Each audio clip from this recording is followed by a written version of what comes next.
Well, good evening, everybody. How are you guys doing? Wow, I think you should applaud yourselves. What a crowd! Yeah, people came out for each other and for all of this. As you know, this show at Rock Rose Gallery, and I'm Rosa Maria Marquez, the owner. I've been here 17 years, and it comes out of my theater work. Just the idea that we need a community, a space where we can be together, support each other, be with each other, enjoy each other's work, and inspire. And especially, you can see in these times, as they refer to these times, this show came out of work that many of us have done. We did the march, whether it was here or in Washington or in other parts of the country. And I was here in Los Angeles, and when I was returning on the Gold Line, I saw a sign tossed away, and it was a really nice sign. And so I picked it up, and then I saw more people approaching, and I said, if you're not going to keep that sign, can I have it for an art exhibit? And they were so sweet. Everybody was like, yeah, that's a good idea. And so there they were, they all gathered, and there were some art students there, and they helped me gather them. And then the Gold Line came, and I was going to Heritage Square, and people were saying, how are you going to do it? And I said, well, who's going past Heritage Square? Okay, so we all grabbed him, we put him inside, and then when we got there, said, if no one else is getting off, I'll jump off and just throw them. And so they did. I said, just throw them, but get back in. I don't want you stuck out here. And so they did. And so I gathered people, and then I knew we had a lot. And so I see a mother over here with her child, and I knew we were short. And I said, would you mind helping us? Just have to throw them out. And then these two señoras said, le ayudamos también. And I said, pues vámonos, just grab some posters. And so everybody was ready. We're all ready. And there we are, getting near Heritage Square. So the doors open, and we're all in line. And they get tossed, and they all get back in. And I'm fine. And then this man walks up, and he says, he was sitting down, and I said, I have to get my car. Would you mind just keeping your eye on these signs, like somebody was going to take them? I said, he said, sure. Well, by the time I brought the car around, he had carried them all around the fence to the lawn. And tossed them in my car, and so here they are. And here they are, you guys. And they keep coming. Yesterday, Meridian handed me a couple from Julie Wilson and Resist paper, and someone else went in today. This show is going to be up for the month. We need to expose it and share it, and we're going to be doing other activity, music and poetry, and I thought, we really need to live with this, and more people can bring them. But Jen, who has become a wonderful collaborator at the book show and just a wonderful friend, is very engaged with many of you who are writers and do other activity. And so, we agreed that we would put something together, and she brought so many of you talented women today, writers, to come to this event. So it's created more, and this always happens, as you know, in our work, I think, that it just evolves. And there are a lot of other friends who are here today helping in different ways. John Echevest is here from Plaza de Cultura. Lisa Eduardo is here from Modern Multiples. Lucas Benitez is here to document. And I wanted to let you know, I have a grant from the California Arts Council to do storefront work. It's called Cultural Pathways, and it's a new grant for 28 of us in California. So it's allowing me to be able to have expenses to do the work that we need to do. And there are more friends. Park and Rec is here, and we've got personal friends and all of you wonderful writers. So I'm going to invite Jen to come up and to get the ball rolling. I just had to let you know what this is grounded in, and that it's an incubator for the development of visual and performing arts. I've been here 17 years, and I want you individually to know that you can always call me and let me know what you're thinking and perhaps what you'd like to do here and the space that you need and how we can support you in doing that. Thank you so much. But I do want to thank Rosa Maria for, I'm so happy to kind of collaborate with her on this. She came into my shop once, and when we first met, I think we talked for like an hour, and I feel like, or more, we just chatted on, and I felt like she was kind of a kindred spirit. because I don't know, the whole arts incubator thing, and I love her space. I told her I have space envy. I'm very jealous of it now. So happy to be here. Let's just get started. I'm going to bring up the first person. I don't have her bio. She's just going to jump in. Tonatsu, come on up. Happy to meet her too. She's a new friend. My name is Tonanzi Mondragon, and I'd like to start with a piece inspired by what's going on.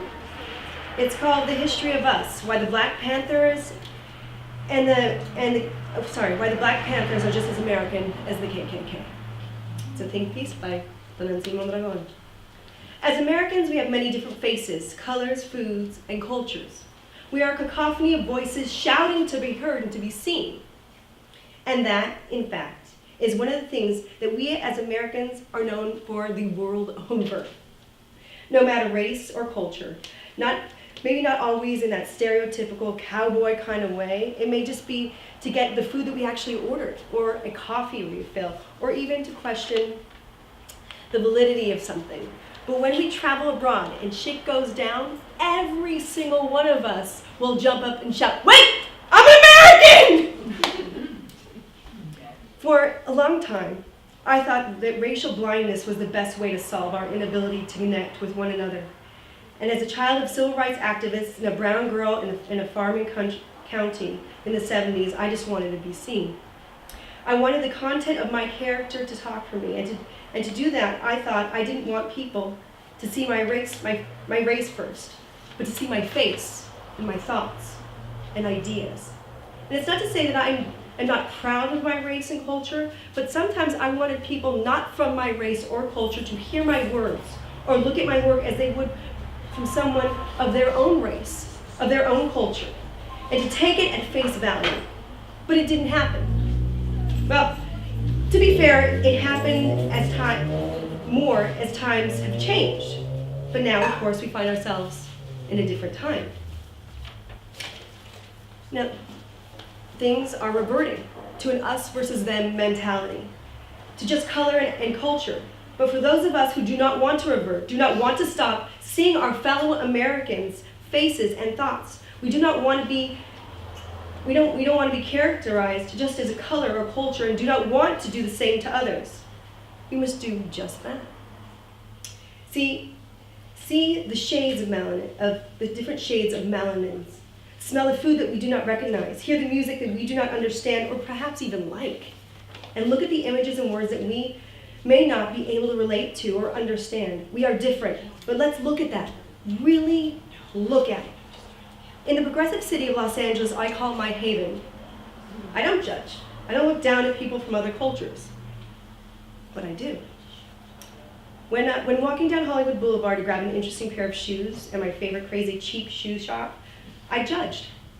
While I tried on gold lame boots, smiling at a beautiful boy in a dress teaching my daughter to walk in heels, I judged. The people walking past the window, tourists from all over the country, sequin-studded tank tops with holy sweats worn with pride, standing next to white socks with black sandals, staring in at us as though we were on display. How dare they? But in truth, we were doing the same. Their dress so gross with attitudes about our world to match. And herein lies the problem. We are standing on different sides of the glass, looking in at each other, pointing.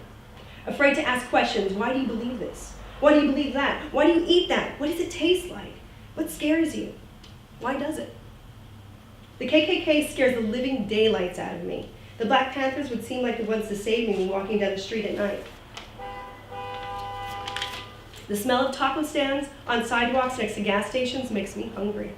Fraternity boys in packs send me running. Sorority girls make me want to vomit. But is that fair? Probably not. All of these things are American.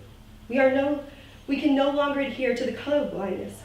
We must embrace our differences. Even before the Europeans arrived, we were a land of tribes vastly different from one another. Being blind to each other's differences has left us blind to ourselves. Left us blind from ourselves as Americans. Lynching is part of my country's history, and although I do not condone it, nor do it, or am related to anyone who has ever done it, I must own it. Because when we, as Americans, own all of our faults, weaknesses, and degradations, can we also own its achievements, its strengths, and its beauty?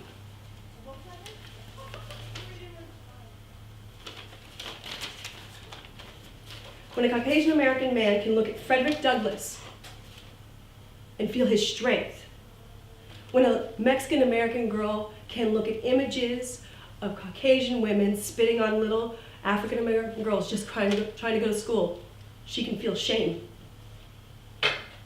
And when a little blonde-haired, blue-eyed girl can watch Neil Tyson deGrasse talking about the microcosms of the universe and want to be just like him.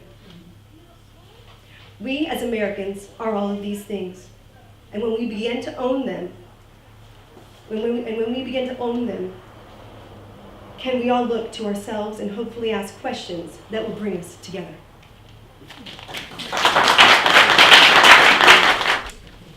Let's see if I've got all my papers together. So my name is Donancin Mondragon. I am the daughter of Oscar Mondragon. He was and is he works for United Farm Workers. He was an organizer, and so was my mother growing up. I was raised to be a revolutionary. And this is a time of revolution, of inclusive revolution, to be included, to all include. So in that, I want to talk about a couple of things. But first, really, really importantly, I want to talk about the seriousness of going out there and putting yourselves out on the line every day. When you go to an event, maybe not like this, but when you go to a march, please understand where your exits are. This is very serious, it can be a very, very serious business. I've been on picket lines since I was about two months old. So please, know where your exits are. Know what the ACLU's attorney phone numbers are. Write them with a marker on your arm.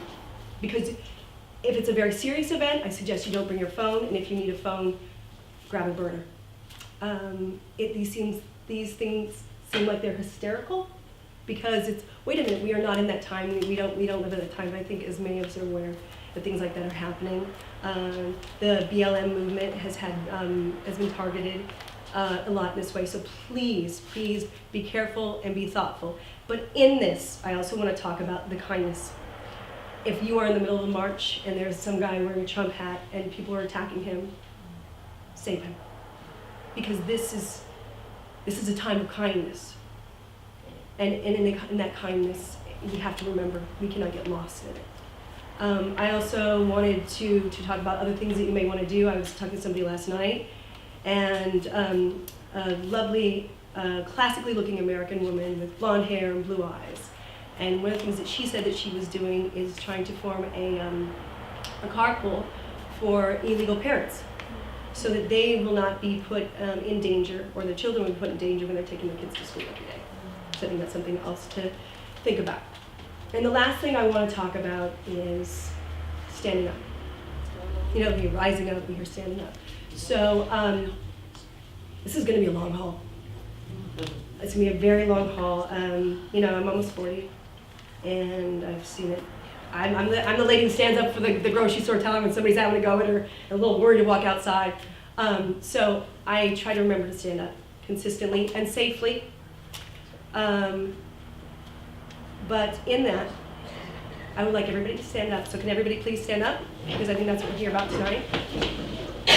Now tonight, in the great words of Dolores Huerta and Cesar Chavez, I'd like to talk about how we can do this. And if many of you know this, in Spanish it's called Si se puede. And if you don't, so can you start with me? Si se puede. Si se puede. Si se puede. Si se puede. Si se puede. Louder! Let me hear you! Si se puede. Si se puede. Si se puede. Si se puede. Si se puede. Keep on going! Si se puede. We are in this for the long haul! Si se puede.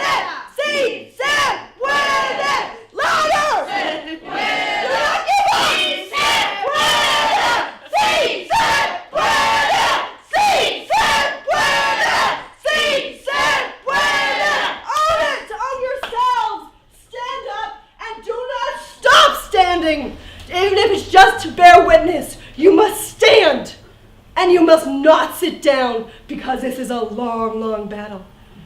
And some will lose and some will win.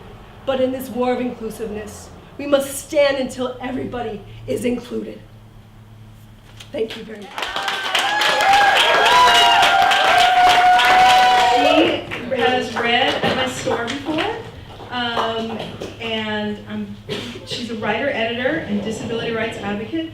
She received her MFA in writing from Antioch University, Los Angeles, and her work has appeared in the Washington Post, the Los Angeles Times, the Huffington Post, Bustle, Hello Giggles, and more. So,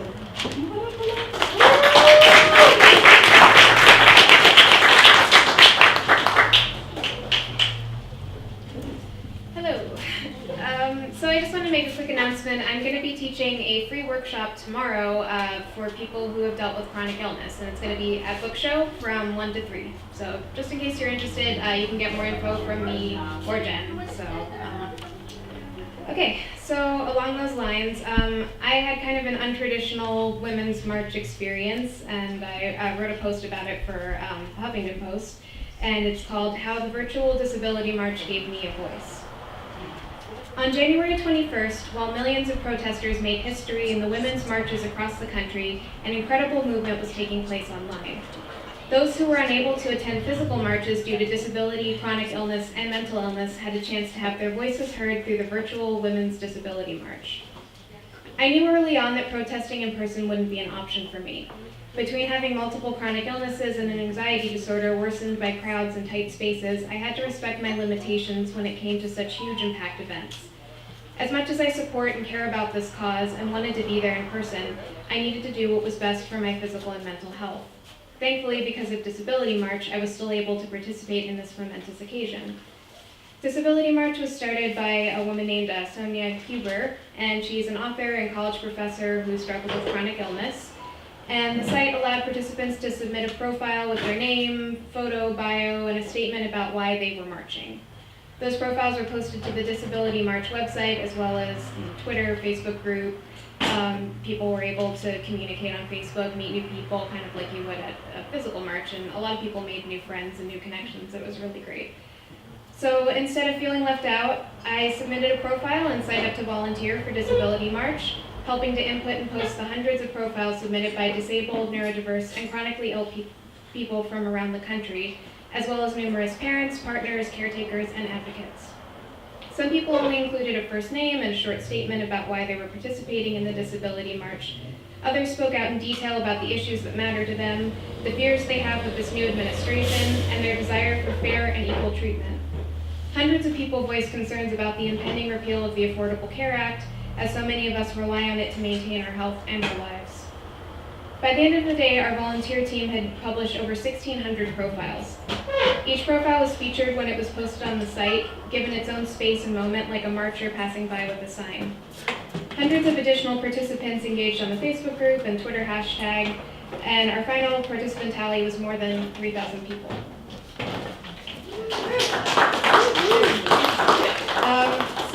After the marches ended, we continued to post entries, making sure everyone who submitted a profile was able to have a voice. I read so many amazing, humbling, and touching stories and saw so much strength and unity in our shared call for continued disability rights and insurance coverage. So I just wanted to read what my post said on the site. Due to multiple chronic illnesses and an anxiety disorder, I am unable to attend any physical marches or protests.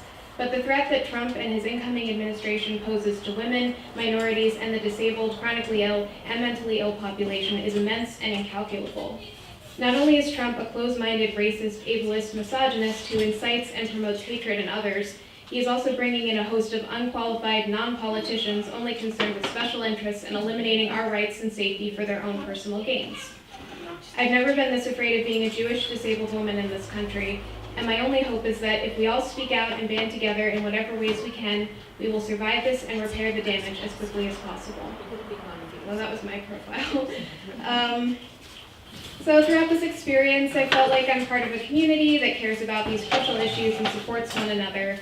When you struggle with a disability, connection truly is key, yet it's one of the hardest things to accomplish. Being in pain, dealing with physical and emotional challenges makes it much more difficult to engage with others and the world. Disability March provided that outlet during a time we needed it most. On a day I could have felt discouraged and limited, a day I could have beaten myself up about my inability to participate in something I cared about, I was instead empowered and uplifted by the Disability March community. What I appreciated most was how inclusive and intersectional the Disability March community felt. As someone without severe mobility limitations, I often hesitate to identify as being disabled, but Disability March was open to anyone with any kind of struggle, illness, disability, or limitation, and all voices were treated equally and respectfully. I'm so grateful that I had the opportunity to participate in an event that enabled thousands of participants who would otherwise be overlooked in the physical women's marches to share their stories and what they believe in. Thank you. At Book Show, you never really, it's kind of the hodgepodge of stuff that happens there. So on any given night, we have readers, musicians, all kinds of stuff. And the next person I'm going to bring up is a personal hero of mine. She's in a band called The Nymphs, who, when I moved to LA like 20 years ago or so, was the soundtrack basically to my LA experience. So I'm very honored to, in my fangirl dreams, I would have never been like, oh wait, yeah, I'm Inger Lord, reading at an event I put together. Anyway, so I'm just geeking out right now. Anyway, so I'm going to read her official bio. Inger Lore is an American musician, multi-instrumentalist, singer-songwriter, author, artist, and infamous troublemaker, which you should Google and see what trouble she's talking about. She's a feminist and lives her life as real-time performance art.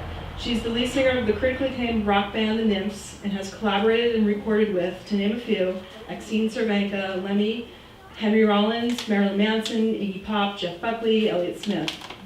She's currently working on 2 books, illustrated biography of her friend Jeff Buckley, and a yet untitled autobiography of her years with the Nymphs, which I can't wait for.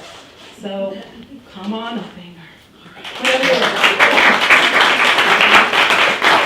I couldn't believe how many people showed up, first of all. I had a feeling almost like floating. Just all of the, I never had that feeling ever. And I mean, to be a musician and be surrounded by musicians, it makes you feel like, oh, I'm home. And, you know, I've always been a woman's woman. I have, for the first time, a woman in my band, which I'm so excited about. She's right here, Angelique. She's played in The Hangman, and she's just really talented. The girl told me my guitar. I'm so stoked. Because no matter how much, no offense to any guys here, but no matter how much, you know, you have a male band and like a week into it on the tour bus, you know, they're your best friends, and then a week later, like, they've bonded and you're left out. So I'm so stoked about another woman. Anyway, to be surrounded by 2 million, or I don't know how many, I guess they were expecting 80,000, there was about 2 million, and just everywhere. And I don't see the sign here, which I'm glad about because it's part of my shtick, but the best sign I saw was this little girl holding a sign with an illustration of Trump's hair, and it said, "We've got hell to pay." T-U-P-E-E. It was hand painted. Now that's adorable. And there was another little girl that had one with a thermometer, and it said, "I believe in global warming." Like, Trump doesn't believe in it. So I guess everyone's entitled to their opinion. So before I play, I'm just gonna say the way I was raised. I guess I cried when Trump was elected because it affected me, not like, oh, I'm so special, but it affected me so deeply. My mother is an expressionistic painter. My father is a mathematician, and I guess they were the weirdo artists of the block, and I had to say that they were leftists. My mother, when I wouldn't clean my room, would make me feel the calluses of her hands because she gardened. And even though they lived in this fancy house and she drove a BMW, she would say, "When it all breaks down, they're going to feel my calluses and they will know that I am a worker and I will live and you will die." Like, she was straight up almost a communist. And I liked that. She was a badass. Like, she's a very crazy lady, but she gave me the courage. My father, I guess, I never knew that I couldn't. No one ever said to me, you're going to make less for the same amount. And my dad told me I could be an astronaut, first woman president, like whatever you wanted to be. So I thought, oh, I could be a musician. And I cannot tell you how much sexism I found in the industry. There's something like, I'm sort of infamous for this act I did. I urinated on the head A&R guy's desk because he was so sexist. For 2 years, for 2 years, they kept me on hold, and every time I said, when am I going to record, he said, when are you going to fuck me? And I was like, never. And he's like, all right, fine, well, we'll just, and he tried to like hold me out. And for 2 years, like everyone else was making records, and I was just sitting there. And finally, David Geffen was like, what the hell's going on here? And I'm like, well, this guy. And sadly, I thought David Geffen, being a gay man, would be on my side, but he was like, the first thing he said was, why don't you just do it then? Get it over with. He signed you. And I'm like, seriously? I mean, I knew that happened in the acting business. Anyway, so they told me I could be anything I wanted to.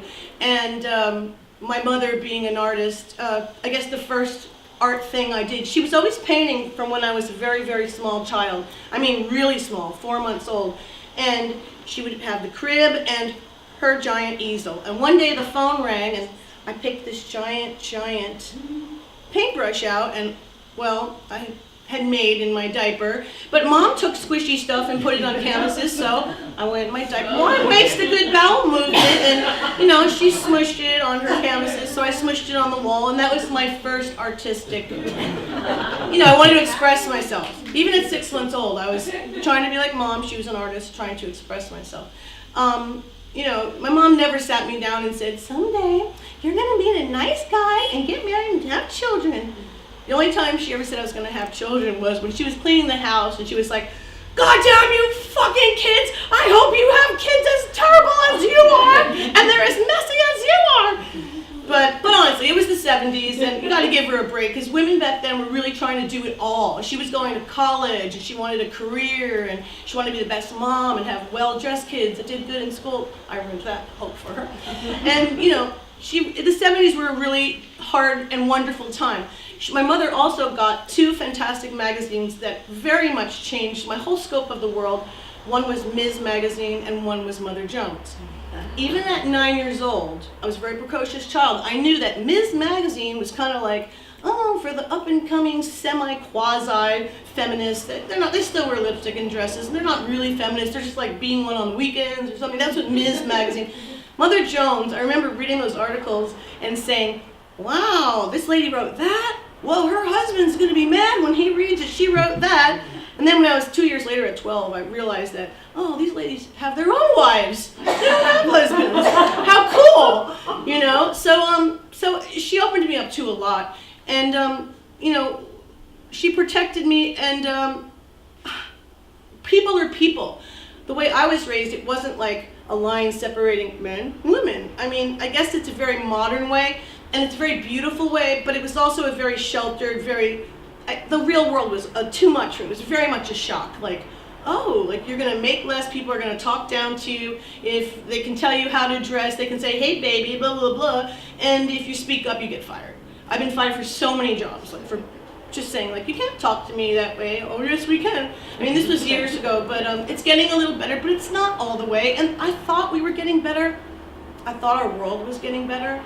I thought we were moving more progressively, that, you know, same-sex can marry and everything. And the fact that Trump got elected, we really, like this young lady, we have to make our voices heard very, very loudly. We have to scream to the top, because we need to progress. We're going backwards, and it's frightening, and we cannot teach our children that hate is okay. We just can't do that. And I'm just going to play 1 or 2 quick songs, because I know there's a lot of great readers. This is a Vic Chestnut song. I really love that guy. Change,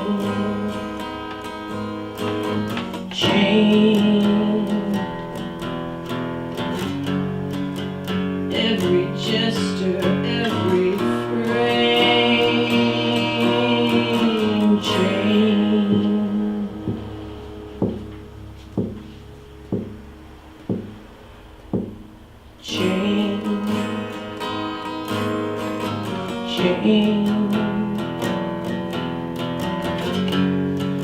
Empty hours out of face,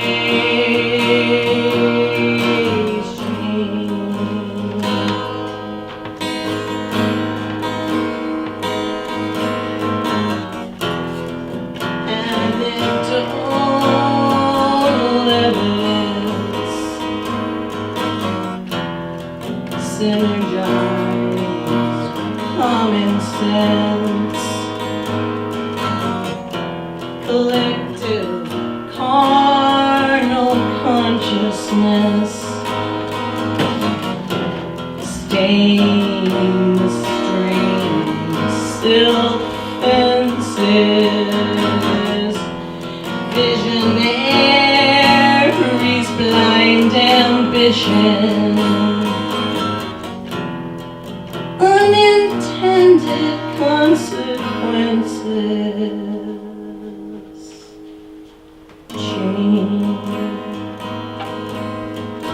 change. Every shadow, every face, change.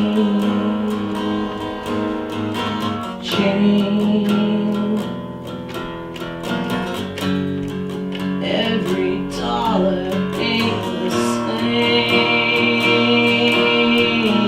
Change.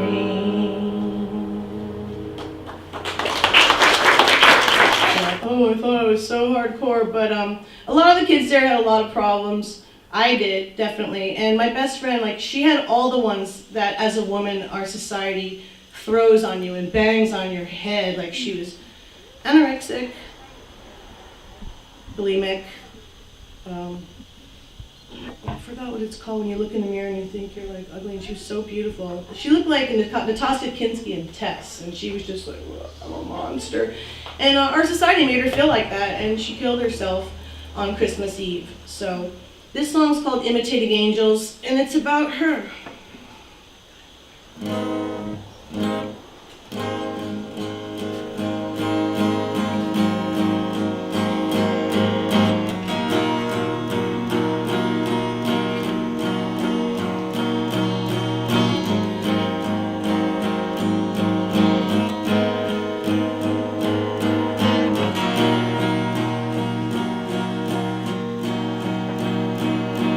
Those venomous fields like ghosts imitating angels came and brushed death through her hair with loving strokes,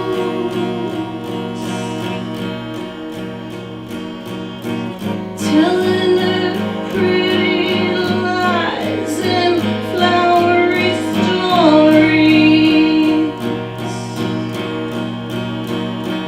of a place where nothing hurts and no one knows. Oh, we're imitating.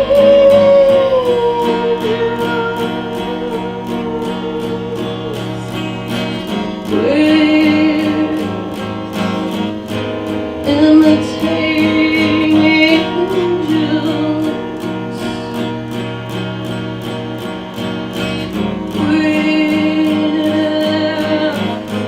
Imitating angels.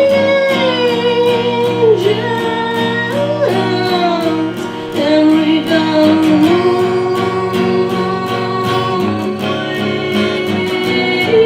go. And we don't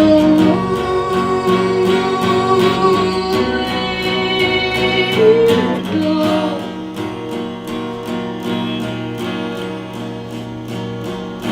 Sailors set ship out on the sea out to the edge of this world. And I ain't coming back 'cause it didn't leave nothing behind.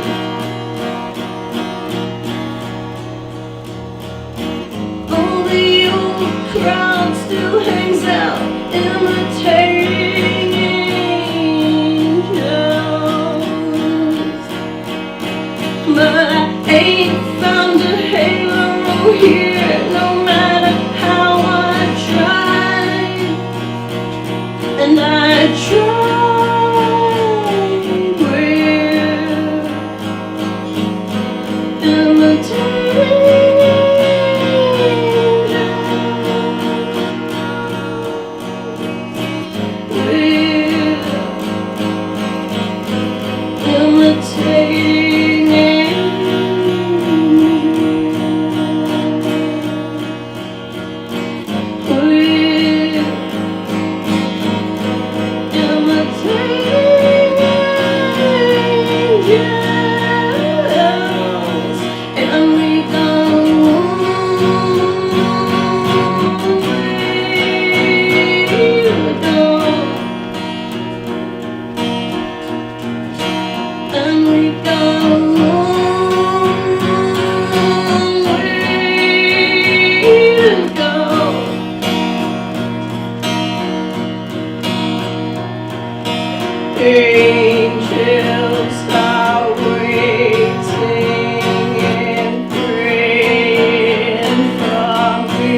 sweet angels, those angels how waited for me.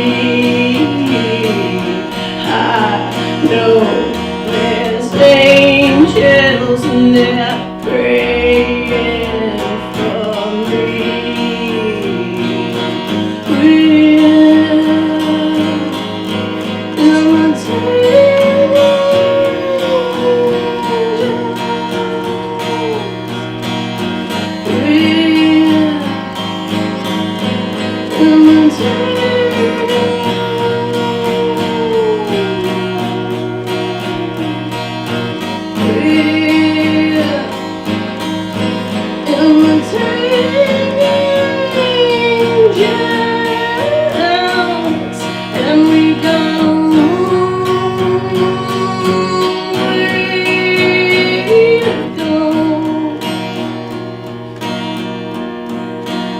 And we got a long way to go. And we got a long way to go.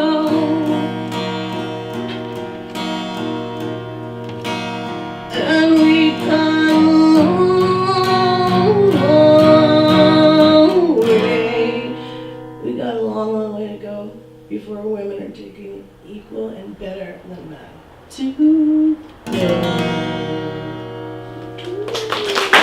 Fight the good fight. This is really important. I just want to make an announcement. A lot of what we do is labor of love at the bookstore in here at Rock Rose. So I do want to call attention. There's a donation box over there. If you have a few extra dollars to throw in, it never hurts. So I'm just calling attention to that crystal blue or crystal clear box right there. That's all. All right, onward and upward. The next reader is Robin Podolsky. She is a Los Angeles-based journalist whose work has been published in the LA Times, the Jewish Journal of Southern California, the LA Weekly, and other publications. She served for 8 years as press secretary for the former state senator Sheila Kuhl. Her scholarly work has been published in the Personalist, Response, Art Paper, and other journals. And she's also a member of the Angry Nasty Women political group that happens at Book Show. Robin!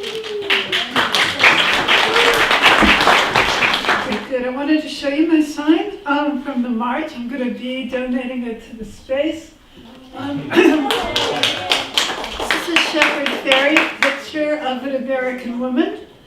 And on this side it says Tzedek Tzedek Tirdof, which is a quote from the Torah, and it means justice, justice, pursue it.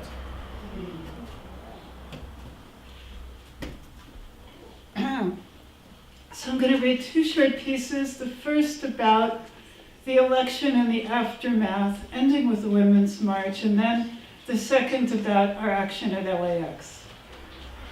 From Tuesday, November 8th until Friday the 11th, I wandered in disconnected states of varying natures. A fog of nausea that persisted long after my unsuccessful experiment with post-election alcohol. It wasn't pretty. Successive trances of rage and grief relieved by a numbing daze. But there would be no waking from this. I felt in my body the same detachment I felt when my car was slammed on the freeway by an out-of-control van. Reflexively, I did what I could with the steering wheel and brake, but mostly I hunkered down, bemused and silent, as my car hit the center wall. The pussy grabber, the pampered heir to a fortune made from segregated housing, the worker-cheating, Muslim-baiting, immigrant-bashing, disabled mocking, gleeful bully who actually built himself a gold-plated house would become the President of the United States. That Friday after was the first day I achieved real clarity. That morning I met with my interfaith group, a collection of Jewish, Muslim, and Christian women who meet to study text together and make art. This month, we're embroidering, making samplers based on texts. As women have done for years, bless this house, Yivarechecha Adonai v'yishmerecha. Bismillah Allah al-Rahman al-Rahim. I was skeptical about that project at first. Embroidery is a picky, exacting, repetitive art that requires advanced planning before a piece has even begun, not a medium that chimes with my personality. One thinks of ladies in drawing rooms or young women in sweatshops bent over ill-lit tables. But as we sat and sewed and spoke, laughed and cried, voicing our vulnerability and our love and commitment to mutual protection, a kind of energy emerged, not precious, not delicate, but sharp, like our flashing needles, vibrant and bright and various as our unique creations from color and words, beads and thread. And not the sort to romanticize this kind of thing, but there we were, a circle of sewing women, making Bubba Mice's magic, stitching a web of friendship and commitment that will hold us in times to come. And then we acted. Several of us went to the Islamic Center of Southern California, where other Jews and Christians had already arrived, forming an honor guard, holding signs declaring that we were there to shield worshipers. In Los Angeles, we will defend freedom of worship and the glory of our human world. And then the Women's March. The women's gathering, really, there was no room to march. One drifted through the crowd between the downtown staging area, meant to be Pershing Square, but unless you arrived at 8 in the morning, there was no getting close to there, and City Hall. Just about every city and county elected was speaking at City Hall, from the mayor to the city council and county supervisors, including my own beloved friend and mentor, Sheila Kuehl.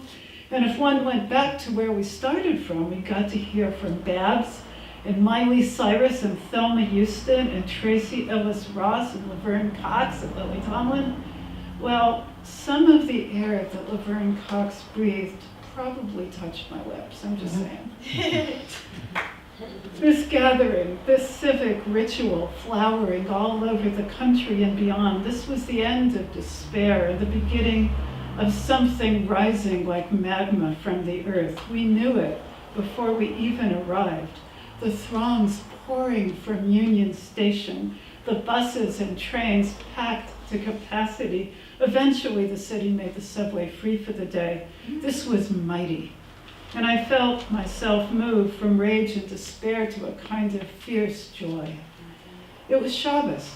And as Rabbi Abraham Joshua Heschel said of marching with Dr. King, my legs were praying. I was not the only one. Half of the Shabbos morning regulars from synagogue were there, and so many others, and Muslims and Christians and witches and atheists. There were Black Lives Matter activists and ACT UP LA veterans and Chicanas old enough to remember the Brown Beret days and Chicana activists from Garfield High School. And of course the Sparts were there selling their fucking paper, and I wasn't even mad. There were Democrats and Greens and Democratic Socialists and anarchists and probably a few Republicans. There were artists and teachers and accountants and assistants and drivers and the unemployed. There was a women's brass band making loud noise with trumpet and drum, dressed as old school suffragettes. There were women riding scooters and men carrying babies, and gender queers with rainbow flag hair. In the old days, we would have called it a united front. This is what a movement looks like.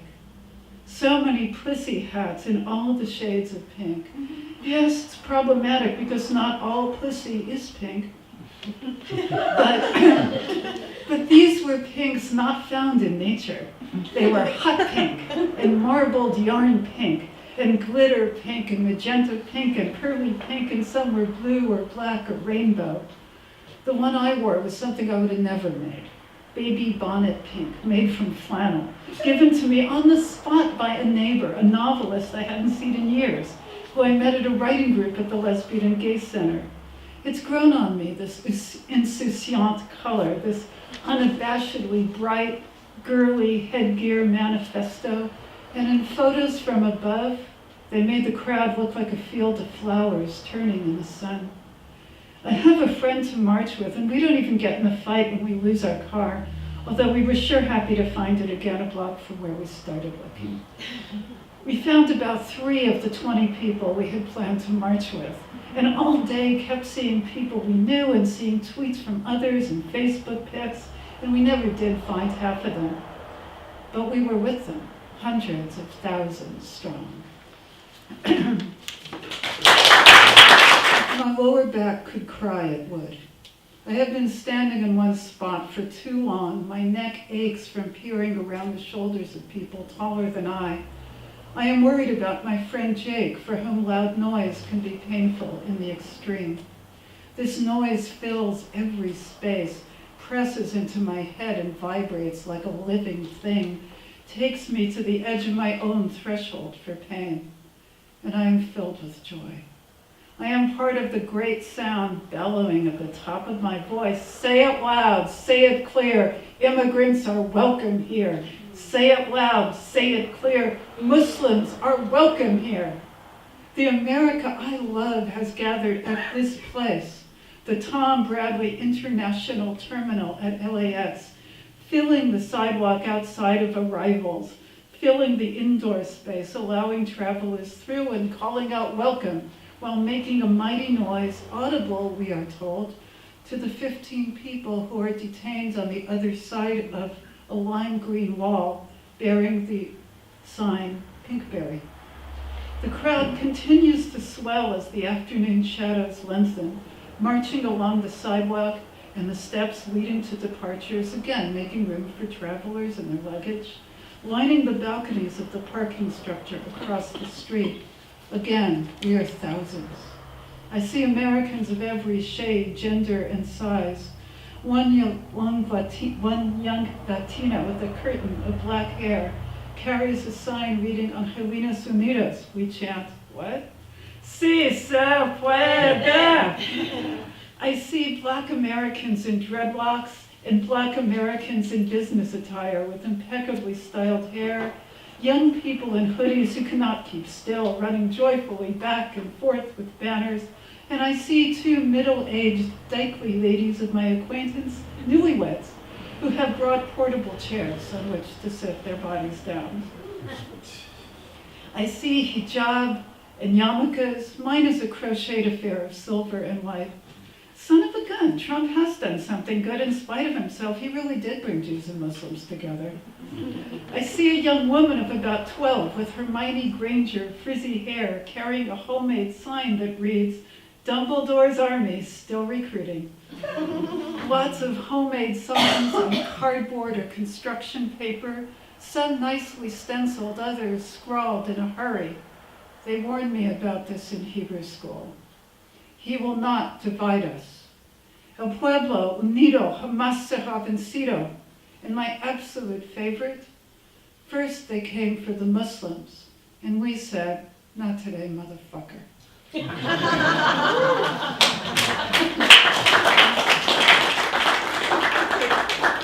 course, the young people eventually move into the roadway, blocking buses and cars, effectively shutting the place down.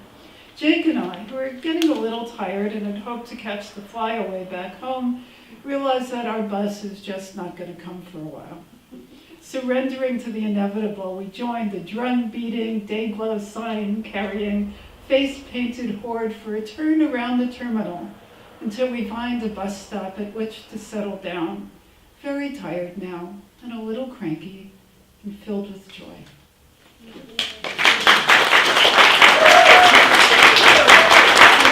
Is Nita? What? And she's a new friend. Where is she? Oh, right there. She's a new friend. Yeah, she's a new friend to me, and I'm excited to hear you read. Come on up.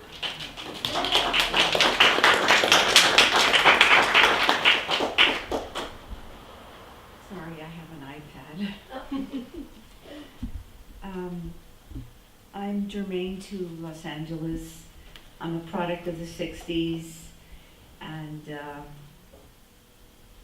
I did go to Garfield High School. I was wondering how you got that line. It was really interesting. Well, I am upset. I am upset with this this president that we have, and so Rosa Maria called out to me and asked if I would participate, and I said absolutely. And I'm an artist, and she says, "Can you say a word or two?" And I said, "Well, I don't know, Rosa Maria, I don't know. I'm more of a visual person than a wordy person." She says, "Well, whatever you have, I'll accept, and the audience will accept. So bear with me." America mourns democracy. When did it become America to steal, to rob, exploit, pilferage, and rape? It was sanctioned by the very people who fled England for a better life. The contradictions of white privilege was born. It became a new social construct and formed into our collective consciousness, giving us slavery, the massacre and dissemination of the American Indians, and the conquest of the Southwest. This is where we need to begin to understand this debacle presidential election and its globe-trotting brokers pilfering the world over. George Orwell would be rumbling in his grave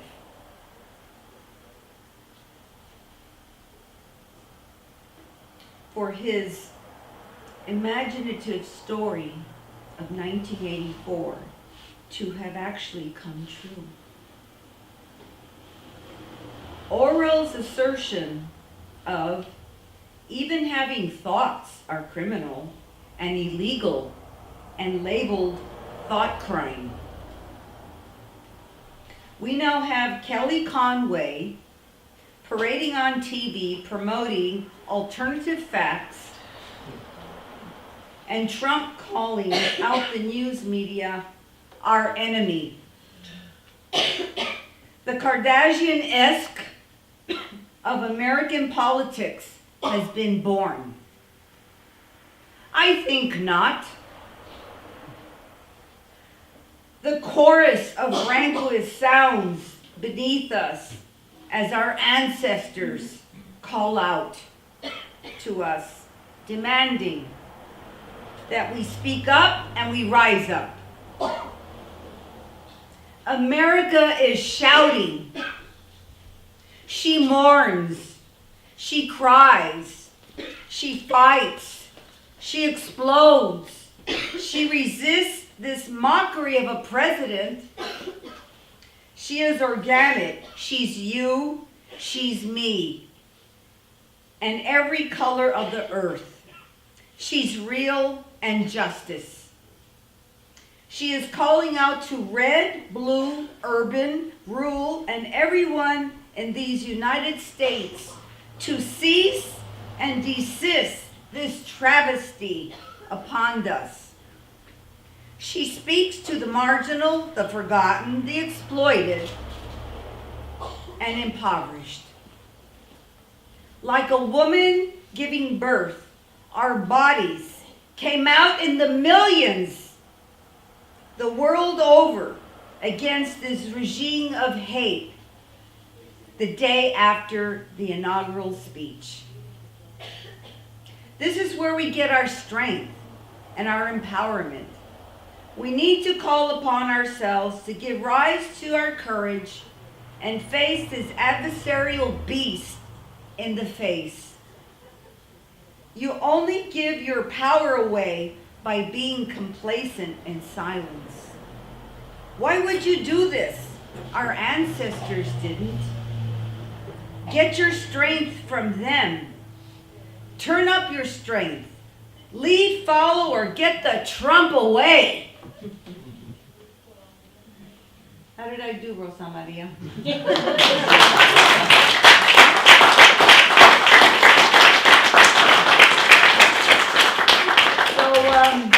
My piece is The Black Coffin, and it says, America mourns democracy. Thank you. Specialist credentials and has worked for over 26 years as an educator and consultant. She has poetry in several anthologies, the most recent, Nuclear Impact, Broken Atoms in Our Hands, and 2016 In the Words of Women, International Anthology. Her first solo book, When You Can't Scream, or 10 Reasons Why I Smoke, includes poetry, photography of LA, women artists, and an intimate narrative about trauma, forgiveness, and healing.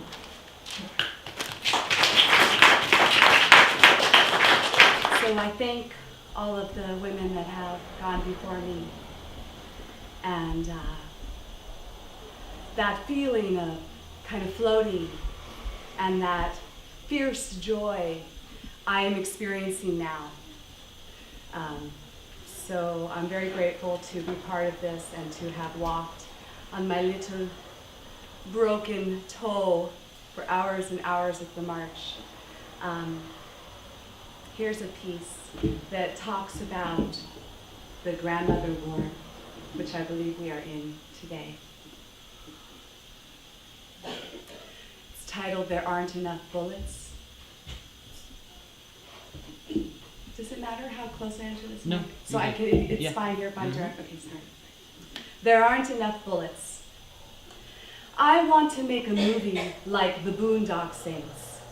Represent against the diabolic, I don't know, maybe I'll call it the Black Saints of Baton Rouge.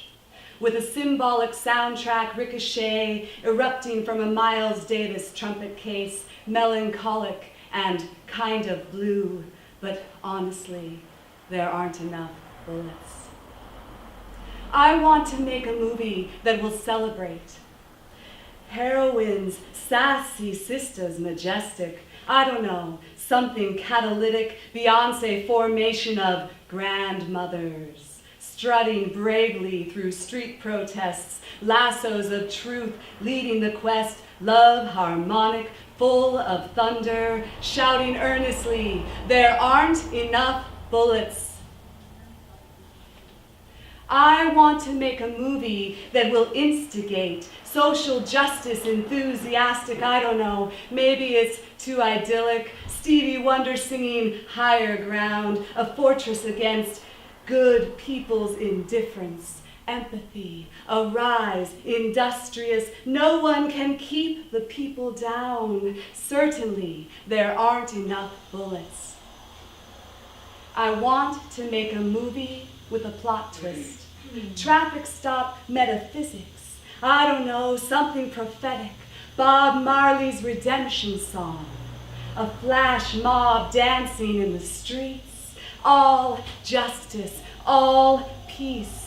Get up all, stand up strong. Instantly, there aren't enough bullets.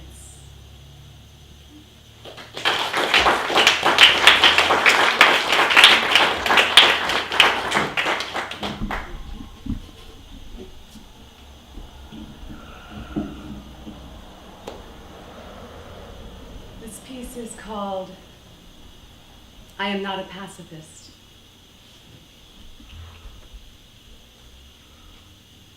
Would you understand if I told you I am not a pacifist? My blood, autonomous seething in outraged offense, disavows your claims. My womb, rising storm of paradox, I bleed but don't die. I won't abdicate, nor am I your mother, but a marvelous choice. My breasts, voluminous sagging in unabashed suspense. Compromise your discomfort. My nipples, dripping garden of orthodox. I feed but won't hide. I don't depreciate, nor am I your lover, but a sensuous source. My mind, victorious, striving in harmonized progress, mystifies your reason, my life, eclipsing your spacewalks. I heed, but don't lie. I won't capitulate. Nor am I your muse, but a notorious spice. My clitoris, adventurous, swelling in blessed transience, conquers your refrain. My pleasures, sighing symphony boombox, I sing but won't cry. I don't negotiate, nor am I your instrument, but a courageous force. Would you understand if I told you I am provocative, innovative, graciously collaborative? Would you understand if I told you I have awoken, I am not broken, passionately outspoken? Would you understand if I told you I am breathtaking, peacemaking, uncompromising activist? Would you understand? Could you be convinced? Swiftly, I raise my hand. Vigorously, I insist I am not a pacifist.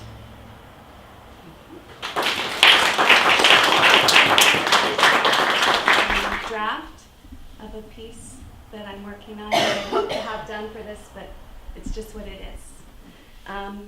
And it's also a first time I would like to ask for audience participation. So I'm not going to rally you, but I am going to invite you to join me with the following line.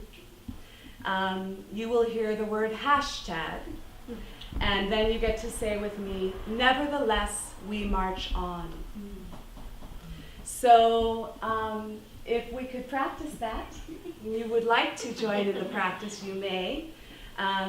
So, hashtag, nevertheless, we march on. Let's do it again. Hashtag, nevertheless, we march on. Wonderful. It's called Welcome to Womankind, or Womenkind.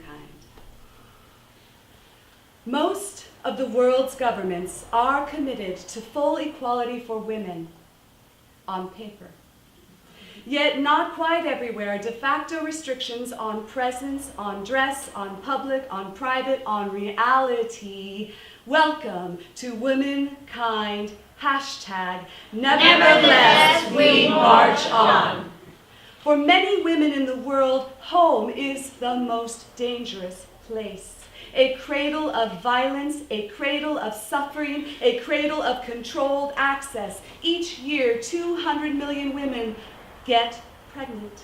Over 500,000 die as a result. Another 50 million suffer illness, suffer disability, a cradle conspiracy. Welcome to Womankind, hashtag, nevertheless we march on. OMG. FGM, female genital mutilation. I wouldn't call it circumcision. 130 million girls and women have it. Another 2 million join the ranks each year. Welcome to Womankind, hashtag, nevertheless we march on. Women and girls are the water haulers of the world, walking on average 6 kilometers a day, walking in lands they cannot own, walking as body commerce, walking like shock absorbers, walking through economic crisis, walking along steadily, rhythmically, walking to progress, walking with purpose. Welcome to Womankind, hashtag, nevertheless we march on. womankind.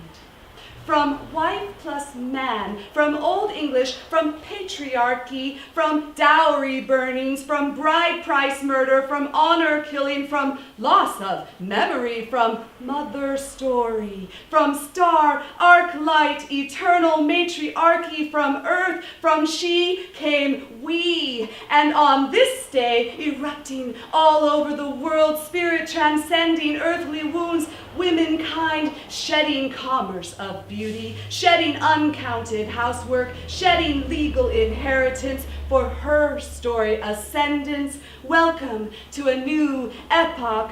Welcome to Rose's Rock. Welcome to shooting like a girl. Welcome to badass babes. Welcome to radical resistance. Welcome, pussy, pretty. Welcome, darling. Dangerous. Welcome, welcome, welcome to womankind. Hashtag nevertheless we march on. Welcome to womankind. Hashtag nevertheless we march on.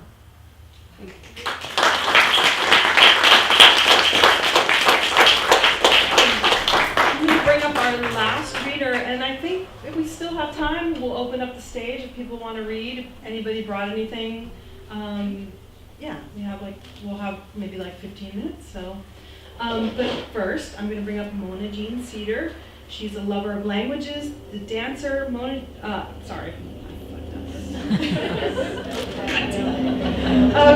She composes and choreographs poetry and spoken word with all the world's sign languages, adds her husband's original music, and creates multi-communicative works of art. Give me a tongue twister right here. I just love Mona. I'm just going to bring her up. The Women's March. And yeah, it was amazing. You know, so all these wonderful, powerful women, one right after the other, came up and spoke. And more and more and more people, and there's that famous drone picture where, you know, the stage was here and First and Broadway, and it was just packed with people. So it super amazing. So I wrote a haiku about my experience, and then I have this poem that I wrote and finished about 3 hours ago. So here's when I sign and I speak at the same time. So this is just really effing annoying to me because I'll probably smack it with my hands anyways. So this is my haiku. Her words flow through me. Powerful, full of hope, an honor to serve.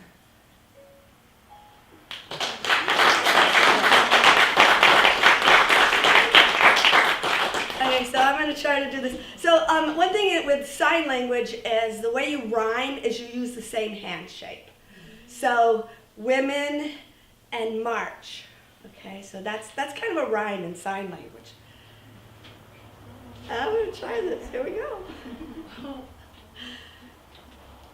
probably hit this too. So let me just back it up a little bit. Usually I'm really loud. I've been a little sick. We women marched. We have fought this war before, and we will fight and win again. We who do not believe in us versus them, might makes right, the most toys win. We believe in together is better. Love conquers all, and greed is evil. We know all people are equal. Man, woman, child, animal, equal. All having the right to life. We women marched as mothers, teaching our daughters of their hidden powers, their secret armies, always together. Together, always. We women march with men who comprehend their duty to defend the women who gave them life. We women march more like meander, mingle, friendly feelings flowing freely, relieved. No need to deceive with false facades. Joyous to shine, immersed in a sea of shining. We women marched to show the few are millions, not to instill fear, but awe. No, we are here. We see you in all you do, and we are not going anywhere. We women march. We have fought this war before, and we will fight and win again. And never again acquiescent, silent, subservient, for we are now defiant. Thank you. Earlier, but I'm so glad I was able to. I want to also thank,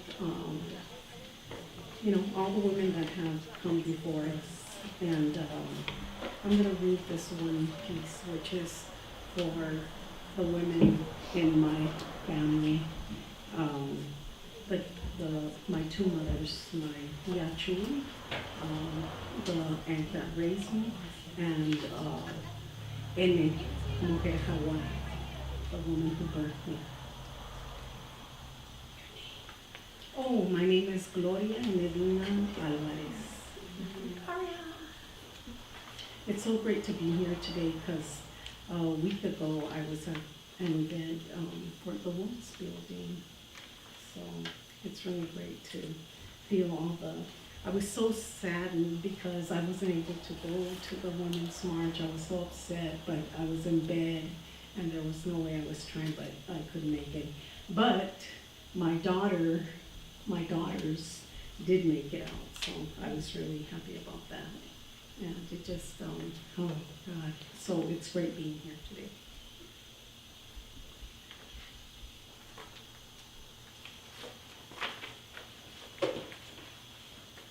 Luz de luz, oraciones bordadas, nítidas al fondo, corredizas y constantes, de luz a luz, she of the waters in a limitless blue, free and constant, en azul ilimitado, light of light, from light to light, la de las aguas, multitudes de formas, precious liquid is your altar in multitudinous forms, luz a luz, vidas a ella, light to light at her hem, lives to her claim murmurs of peace.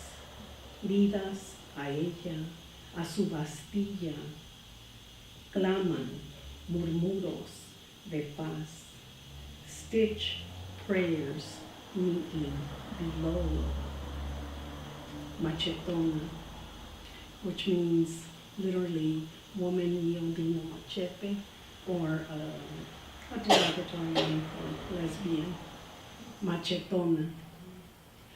Taken by the river rushing past me, reeds vibrate, swirling, swish, swish, tamarind dust hits my face.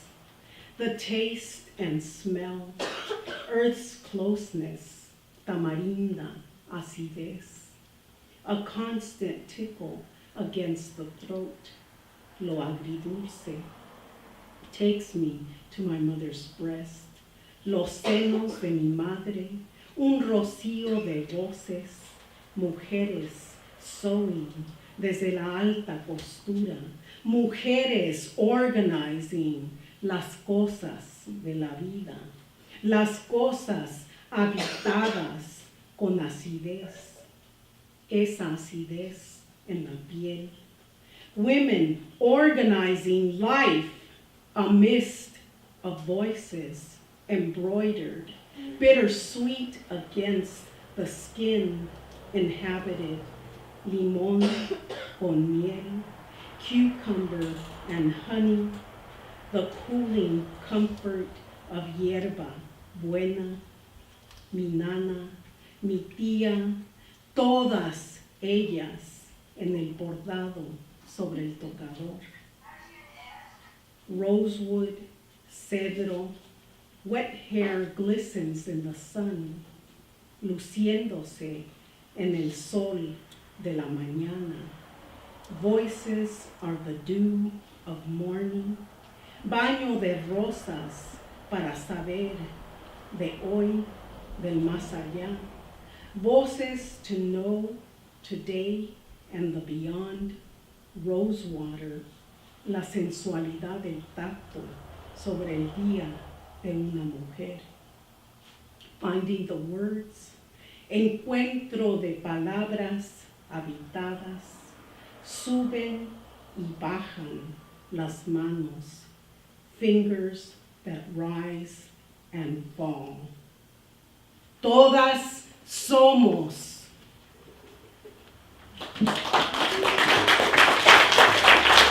Thank you very much to all the leaders, what a group of women. Thank you very much. So, thank you for coming. Yeah, she wants the rock shot. Can we get a picture of you? Just stand Yeah, where you are. Just stand and should they? And, Margaret, would you mind shooting that? Sure. I'm sorry, honey. I think we'll get a better one. Okay, so, readers, participants, participants in tonight's evening, Mita? No, we're staying just where you are. I don't want to disrupt this, but I do want a picture of all of you. That would be so wonderful. We'll just, there you go. Okay. Can you get everyone? That's good. Another one. Come on. With all those beautiful posters beside you.